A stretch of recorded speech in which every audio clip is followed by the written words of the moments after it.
세월이 지나면서 성장과 발전을 해야 됩니다. 어린아이는 계속 젖먹이 상태로 머물러 있어서는 안 되겠죠. 유치원생이 되고 또 유치원을 졸업하고 초등학생이 돼야 되고 또 초등학교 또 졸업하고 중학교, 고등학교, 대학교 이런 식으로 어른이 되어 가야 합니다. 이 세월이 지나고 있는데도 불구하고 계속 엄마 젖을 찾는 어린아이로 있다면 부모 마음이 막 타들어갈 것입니다. 영적인 것도 마찬가지입니다. 우리가 영적으로 자라고 발전해야 됩니다. 계속 영적 어린아이에 머물러 있는 것이 아니라 영적 청년, 영적 아비 이런 식으로 자라가야 되는 것이죠. 한 해 한 해 거듭할수록 옛 모습을 벗어버리고 그리스도를 닮은 모습으로 그리스도의 성품과 또 그리스도의 사역을 행하는 그런 영적 제자로 성장하고 자라가야 합니다. 오늘 입다의 이야기 앞부분은 성장과 발전에 대한 이야기입니다. 그래서 오늘 말씀을 통해서 영적 성장과 발전에 대한 말씀을 나누고자 합니다. 첫째는요, 하나님 앞에 가망 없는 사람 없다 하는 것을 알아야 하겠습니다. 하나님 앞에 아무리 엉망이어도 가망 없는 사람은 없습니다. 하나님이 쓰시고자 하면 그 사람은 되는 것입니다. 사람이 되고 안 되고는 우리 손에 있는 것이 아니라 하나님 손에 있습니다. 자, 오늘 말씀해 보시면 입다가 사사로 세워지는 그 과정을 설명하고 있는데 입다는 길앗이 기생에게서 낳은 소생입니다. 여기서 기생은 매춘부를 얘기하는 겁니다. 즉 입다 출생이 좋지 않다는 것이죠. 그래서 길앗의 본 아들들이 입다를 내쫓습니다. 2절 보시면 길앗의 아내도 그의 아들들을 낳았더라. 그의 아내의 아들들이 자라매 입다를 쫓아내며 그에게 이르되 너는 다른 여인의 자식이니 우리 아버지 집에서 기업을 잊지 못하리라 한지랴. 길앗의 본 아들들이 보기에 입다는 가망 없는 존재입니다. 매춘부가 낳은 자식입니다. 어떻게 매춘부가 낳은 이 근본도 없는 자식이 우리와 함께 아버지의 유업을 이을 수가 있느냐? 어떻게 우리와 함께 이 자리를 차지할 수가 있겠느냐라고 생각하는 것이죠. 판단하는 것이죠. 당연하죠. 예, 고대 사회에서는 더더욱 비천한 존재로, 하찮은 존재로 그렇게 여겨질 수밖에 없는 사람입니다. 당연히 내쫓임을 당할 수밖에 없는 그런 인물이었죠. 성도님들, 그러나 사람이 되고 안 되고는 사람의 출신 성분이나 환경에 달려 있는 게 아닙니다. 자기 자신에게 달려 있는 것도 아닙니다. 하나님께 달려 있습니다. 그래서 사람을 함부로 이러쿵저러쿵 판단해서는 안 되는 것이죠. 하나님께서 머리로 세우겠다 하시면 세워지는 겁니다.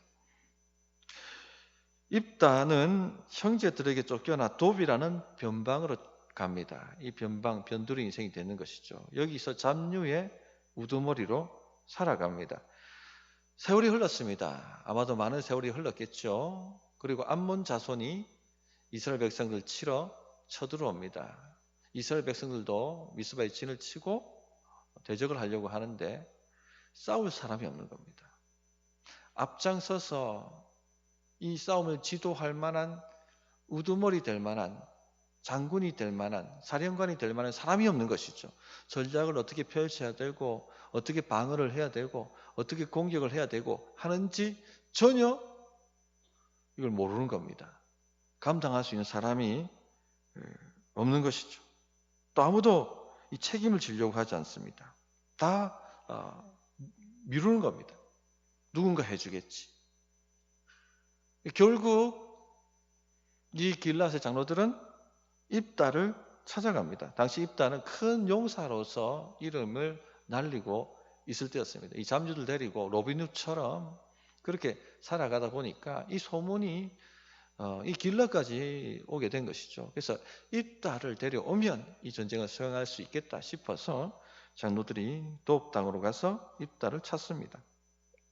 5절 6절 암몬 자손이 이스라엘 치려할 때에 길라 장로들이 입다를 데려오려고 돕당에 가서 입다에게 이르되 우리가 암몬 자손과 싸우려 하니 당신은 와서 우리의 장관이 되라 하니 이 길라 장로들은 적자들이거든요. 길라의 적자들. 얼마나 부끄러웠겠습니까?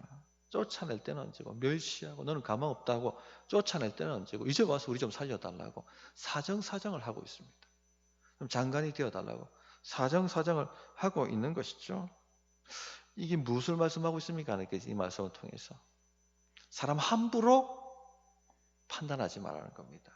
그 출신 성분이나 환경 보고 너는 가망 없다라고 함부로 말하지 말라는 것이죠.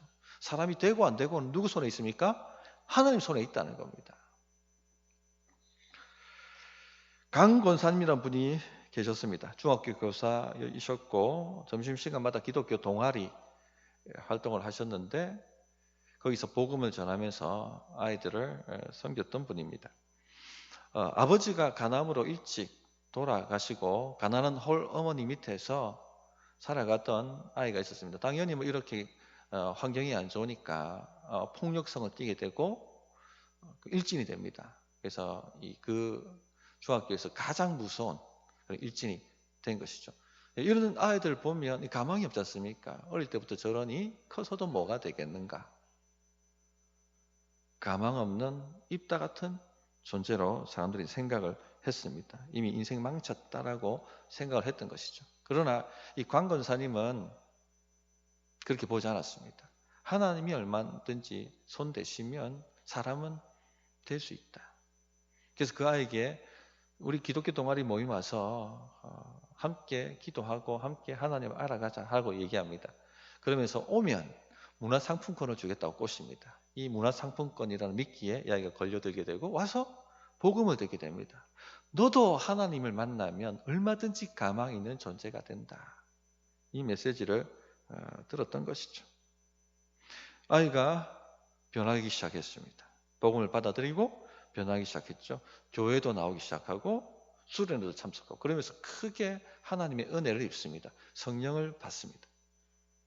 그다음부터 아이가 어떻게 바뀌었냐면 이 폭력성이 사라지고 그 어린 나이에 매일 큐티하고 새벽 기도까지 나와요. 아이가 큰 은혜가 임했던 것이죠. 근데 이 아이가 굉장히 똑똑한 아이였어요. 몰랐지. 전교 1등을 합니다. 결국 어떻게 되냐면 서울대 제 기억으로는 서울대 법대 갑니다. 깡패나 돼야 될 아이가 잡류의 우두머리나 돼야 될 아이가 법관이 된 거예요. 하나님이 손대시면 된단 말입니다. 사람이 되고 안 되고는 하나님 손에 달렸어요. 가망 없는 사람이 없다는 얘기입니다. 하나님 손에 잡히기만 하면 가망 없는 사람은 없다는 것이죠. 그러므로 사람 함부로 판단하면 안 되는 겁니다. 적극적으로 복음을 전하고 너도 하나님 만나면 가망이 있다. 너도 하나님 만나면 변할 수 있다라고 말할 수 있어야 됩니다. 우리 자녀들을 바라보시면서 또 그렇게 보셔야 돼요. 얼마든지 하나님 손에 붙들리면 지금 막 좀 말썽 피우고 방황하는 아이라 할지라도 얼마든지 주의 손에 잡히면 너도 변한다. 너도 되는 인생이 된다. 라고 말할 수 있어야 됩니다. 혹 좋지 않은 환경 가운데 지금 계신 분들이 있습니까? 좋지 않은 환경 때문에 낙담하고 낙심하고 계신 분들은 없습니까? 하나님께는 환경이 문제가 아닙니다. 광야에서도 길을 내시는 분이 하나님이세요. 이 환경 따위가 하나님 길을 막지 못합니다. 환경 때문에 낙심하고 그렇게 살지 않아야 됩니다. 오늘 말씀 보세요. 입다는 좋지 않은 환경이었어요. 적자들에게 쫓겨나는 인생, 저 변방 변두리에 살아갈 변두리 인생, 잡류들의 우두머니라 해야 될 인생, 소망 없는 그런 존재였습니다. 그러나 하나님께서 붙잡으시면 되지 않습니까? 낙심하지 마셔야 됩니다.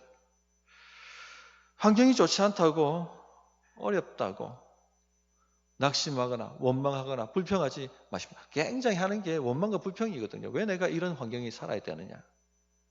아무 소용없어요. 오히려 적극적으로 하나님을 의지하며 나아가면 됩니다. 혹은 좋은 환경을 가진 사람들을 부러워하고 시기합니다. 그럴 필요 없습니다. 하나님을 신뢰하고 나아가면 되는 것입니다. 이 열악한 환경, 좋지 않은 환경을 하나님은 사용하세요. 하나님께서 우리에게 그런 환경 속에 두셨다면 그런 환경을 통해서 우리를 강하게 만드시는 것입니다. 이런 좋지 않은 환경이 입다에게는요, 오히려 입다를 강하게 만드는 하나님의 도구가 되었습니다. 자신의 생존을 책임질 보호자도 없고 재물도 없습니다. 쫓겨났습니다. 호롤단신으로 저 변방으로 몰려났습니다. 이게 뭡니까? 하나님만 의지하고 헤쳐나갈 수밖에 없는 거예요. 하나님 나 좀 살려주세요. 여기서 길러지는 게 뭡니까? 하나님만 의지하는 영성입니다. 영성이 길러지는 거예요. 하나님께서 이스라엘 백성들을 가나안에 먼저 입성하기 전에 광야 속에 몰아넣으신 이유가 뭡니까? 무엇을 기르려고? 영성을 키우려고 하는 것이죠. 하나님만 의지하는 영성을 만들기 위해서 광야로 몰아넣으신 겁니다. 하나님께서 갈대아 우르 그 풍요로운 땅, 본토 친척 아비 집을 떠나서 아브라함을 가나안 땅으로 밀어넣었습니다. 호롤단신, 경험해보지 못한 땅, 아무도 없는 땅, 도와줄 사람이 없는 땅으로. 무엇을 키우기 위해서요?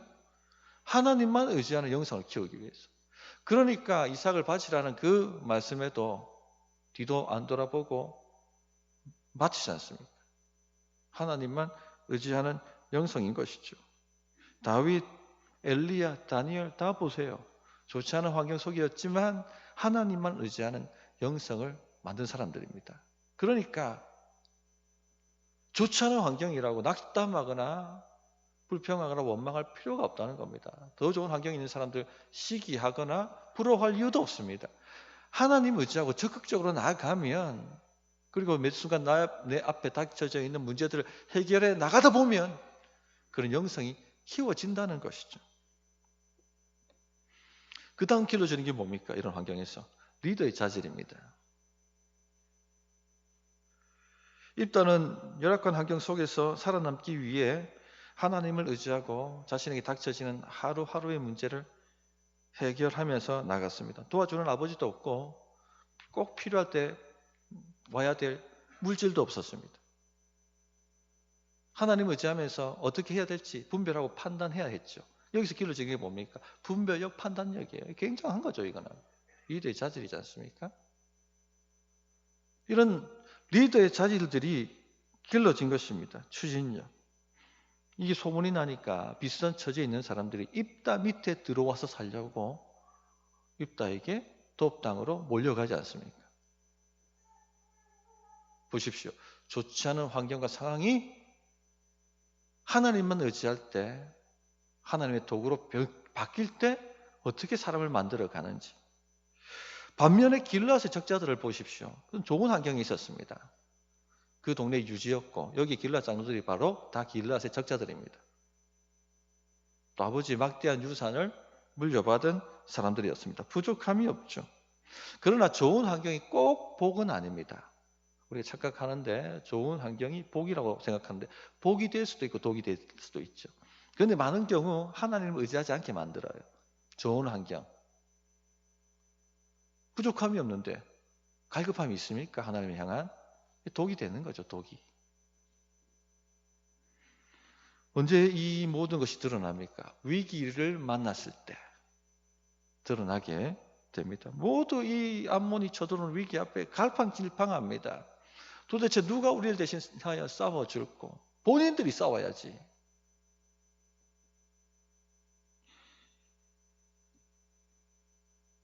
영적 자질 자체가 없는 거죠, 이 사람들한테. 리더의 자질 자체가 없는 겁니다. 리더의 자리는 앉았지만 리더의 자질이 없는 거죠. 갈팡질팡합니다. 오정현 목사님이 부산 성시에 와서 설교하시면서 했던 말씀을 제가 한번 언급한 적이 있습니다. 강남 사는 사람들에게는, 강남의 자녀들에게는 영적인 인물이 나올 수 없습니다. 그렇게 일갈하셨어요. 왜죠? 부유하니까, 풍족하니까, 부족함이 없으니까, 부모님들이 다 잘 나가니까, 말만 하면 다 해결되니까 하나님을 의지할 필요가 없는 거죠. 이런 데서 무슨 영성이 길러지겠냐고, 여기서 어떤 영적 인물이 나오겠냐고 그렇게 일갈하셨습니다. 한국 교회에 큰 영향력을 미쳤던 기라성 같은 영적 거인들, 영적 인물들, 조영기 목사님이나 정필도 목사님이나 김장한 목사님, 이런 분들 어릴 적 환경이 열악했습니다. 좋지 않은 환경이었어요. 거기서 하나님을 의지하고 살아나온 거예요. 길러진 게 뭡니까? 영적 자질들입니다. 영성입니다. 하나님께서 여러분을 좋지 않은 환경 가운데 두셨다면 그 환경을 통하여 하나님께서 여러분을 강하게 만드시려고 하시는 것입니다. 좋은 환경에 두셨다면 그 환경이 여러분을 잡아먹는 독이 되지 않도록 하나님을 더 갈망하십시오. 더 사모하십시오. 그 방법밖에는 없는 것입니다. 그러므로 좋지 않은 환경이든지 좋은 환경이든지 매 순간 하나님을 의지하고 한 문제 한 문제 해결해 나가는 그런 더 적극적으로 하나님을 의지하는 삶을 살아가십시오. 그러면 된다는 것입니다. 다윗을 보세요. 사무엘이 기름 부어 왔을 때 저 변두리 인생이었습니다. 아버지 이 식탁 자리에도 끼지 못하는 변두리 인생, 변방 인생, 형들에게 치여서. 그러나 다윗은 하나님 의지하고 성실하게 자기에게 주어진 일들을 해나가는 사람이었어요. 여기서 길러지는 것이 영성이었습니다. 하나님이 때가 되면 부르시거든요. 이 아들들 말고 아들 더 있지 않느냐? 그 아들이 올 때까지 나는 식탁 자리에서 식사를 하지 않겠다. 당장 불러 올리라. 성도님들, 되고 안 되고 누구 손에 있습니까? 하나님 손에 있습니다. 적극적으로 하나님을 더 붙드십시오. 두 번째, 영적 군사가 되어야 됩니다. 영적 어린아이가 아니라 영적 군사가 되어야 됩니다. 입다는 영적 용사가 되었습니다. 전쟁을 수행할 만큼. 그러나 길라스 적자들은요, 영적 어린아이 상태 그대로 온실 속의 화초처럼 남아 있습니다. 사사기 10장 앞에 10장 그 17절부터 18절을 보시면 그때에 암몬 자손이 모여서 길라스에 진을 쳤으므로 이스라엘 자손도 모여서 미스바에 진을 치고 길라 백성과 방백들이 서로 이르되 누가 먼저 나가서 암몬 자손과 싸움을 시작하랴. 그가 길라 모든 주민의 머리가 되리라 하니라. 누가 먼저 나가서 암몬 자손과 싸움을 하랴. 다 뒤로 물러서고 싸움할 책임을 지려고 하지를 않습니다. 왜냐하면 어떻게 시작해야 될지 시작하는 방법도 모르는 거예요. 이 길라스 적자들이 얼마나 다급했을까요? 또 얼마나 후회했겠습니까? 왜 우리는 이런 자질들을 기르지 못했을까? 왜 이것을 대비하지 못했을까? 왜 감당할 만큼 훈련되지 못했을까? 그런 후회를 했을 것입니다. 우리가 훈련된 사람인가 아닌가가 위기 앞에 위기를 기회로 바꾸는 그런 사람으로 드러나게 됩니다. 우리 성도님들은 어떻습니까? 훈련된 사람들입니까? 훈련된 제자들입니까? 아니면 온실 속의 화초입니까? 영적 어린아이입니까? 위기가 닥쳐왔을 때 그것을 기회로 만들 수 있는, 반전시킬 수 있는 그런 사람들입니까? 훈련된 제자냐 아니냐, 이게 중요하다는 거예요. 빌립보서 2장 25절에 그러나 에바브로디도를 너희에게 보내는 것이 필요한 줄로 생각하노니 그는 나의 형제요 함께 수고하고 함께 군사된 자요. 군사가 돼야 됩니다. 이것이 하나님의 목표입니다. 교회는요, 이런 영적 군사를 만들어내는 곳이어야 합니다. 경상 중부 교회는요, 하나님의 군사, 하나님의 군대를 만들어내는 곳이어야 합니다. 제자를 만들어내는 곳이어야 합니다. 목회는 영적 군사를 만들어내는 목회여야 합니다. 저는 그런 목회하고 싶어요. 성도님들, 제가 성경적 목회가 뭔지, 제 목회 철학이 뭔지 여러 말씀을 통해서, 삶 공부를 통해서, 칼럼을 통해서 저는 소통했다고 생각합니다. 6년 동안. 제 목회 철학이 뭡니까? 우리 교회는 플랜카드가 없습니다. 매년마다 바뀌지 않습니다. 철학이. 초지일관입니다. 영혼 구원하고 제자 만드는 겁니다. 영혼 구원하는 것에 머물지 않고 그들을 제자화시키는 겁니다. 재생산하는. 이게 제자 목회죠. 이게 소원이 누구냐면 제 소원이 아니라 주님의 소원이에요. 주님은 제자를 만들고 싶어 하십니다. 불타오르고 계세요.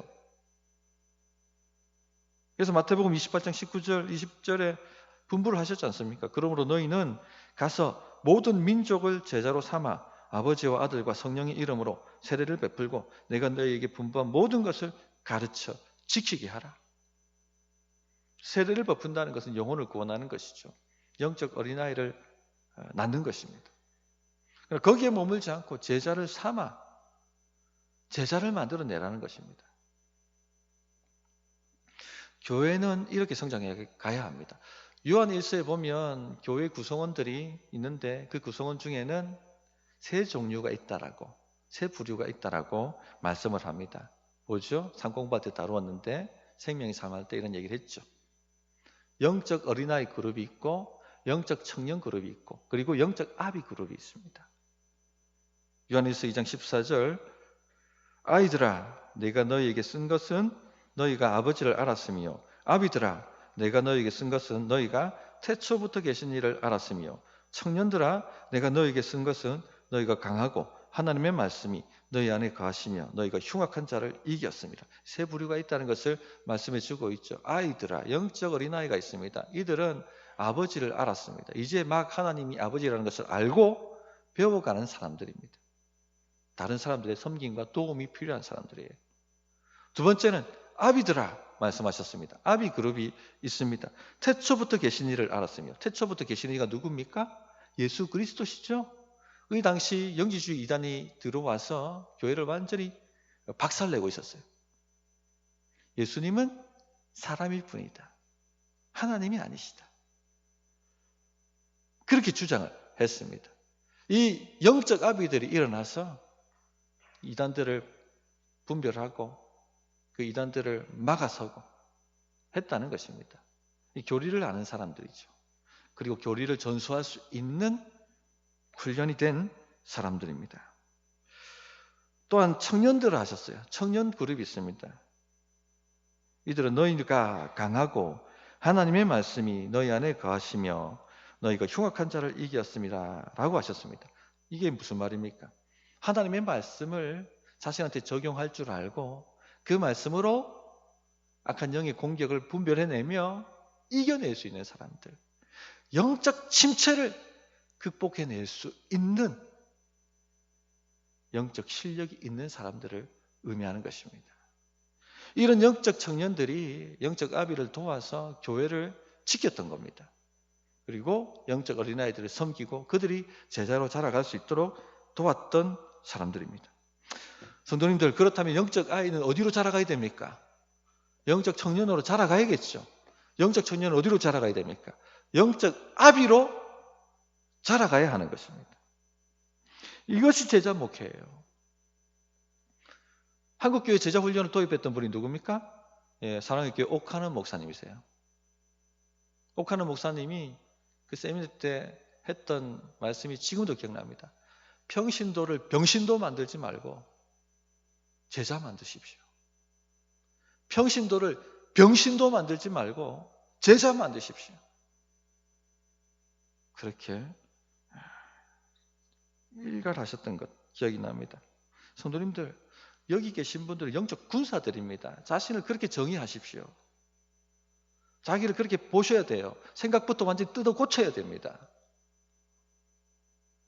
저제 만족하지 마세요. 청년으로 자라가야 되고 아비가 되어야 합니다. 생각을 바꾸셔야 됩니다. 옛날에는 옥하는 목사님이 제자훈련 들고 올 때까지는요, 한국교회는 신방목회였습니다. 목사가 매일 신방하면서 이 교인 집, 저 교인 집 하루에 3개, 4개 그 집에 들어가서 라면 끓여 먹고 밥 먹고 2-3시간 얘기 나누고 살아가는 얘기 나누고 말씀도 전하고 기도도 해주고 그런 목회였죠. 그러다 보니까 성도들은 뭐합니까? 받아 먹기만 하면 됩니다. 재생산할 이유가 없습니다. 늘 목사의 터치만 바라는 그런 온실 속의 화초처럼 어린아이처럼 그 수준에 머물러 있었습니다. 이렇게 안 된다 싶어서 오카나 목사님이 제자 훈련을 갖고 들어온 겁니다.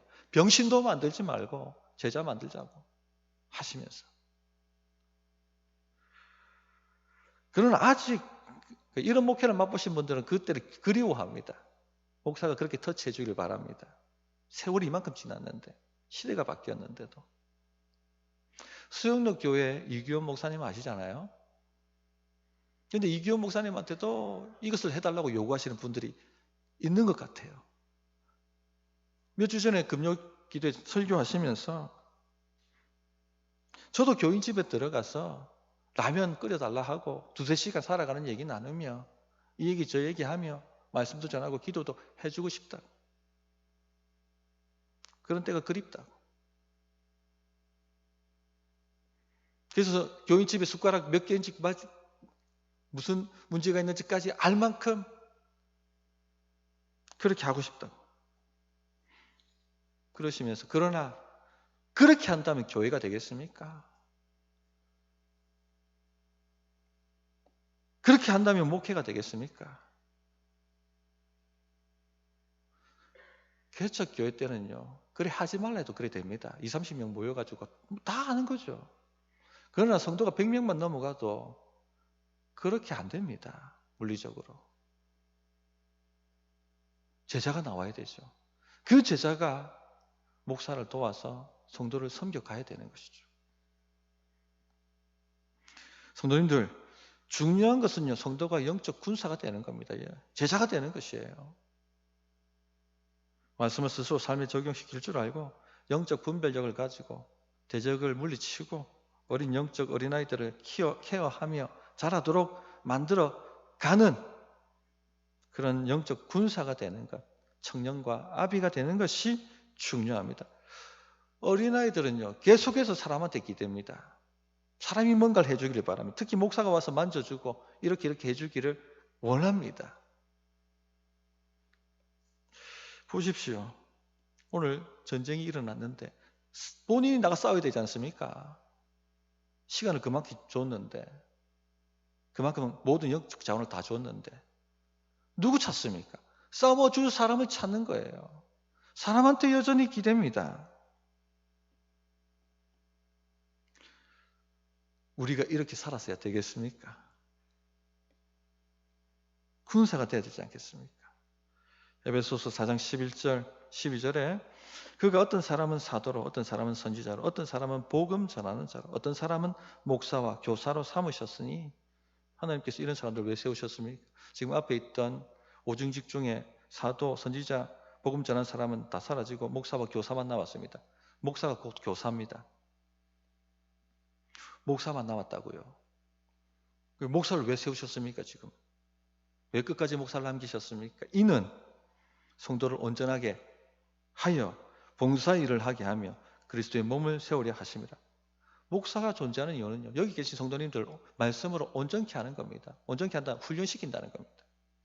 뭐 하도록? 봉사일. 여기 봉사일이 뭡니까? 영혼 섬기는 거예요. 목사가 영혼을 섬기지만 제자들이 세워져서 목사를 도와서 어린 영혼들을 섬기고 세워가고 제자로 만들어 가야 한다는 얘기입니다. 그 일을 하기 위해서 목사를 교회에 두셨다는 겁니다. 누가 영혼을 섬겨야 됩니까? 여러분이 섬겨야 되는 겁니다. 어디서? 목장을 통하여. 그 목사는 뭐합니까? 상공부와 예배를 통하여 여러분을 가르칩니다. 리더들을 훈련시킵니다. 그들이 다시 가서 영적 어린아이들을 세워주고 섬기는 사역을 하라는 것입니다. 그것이 바로 교회가 제대로 굴러가는 모양이에요. 여러분들이 목사만 바라고 목사가 전부 해주기를 원한다면 이 교회를 20, 30명의 교회로, 개척교회로 만들어야 합니다.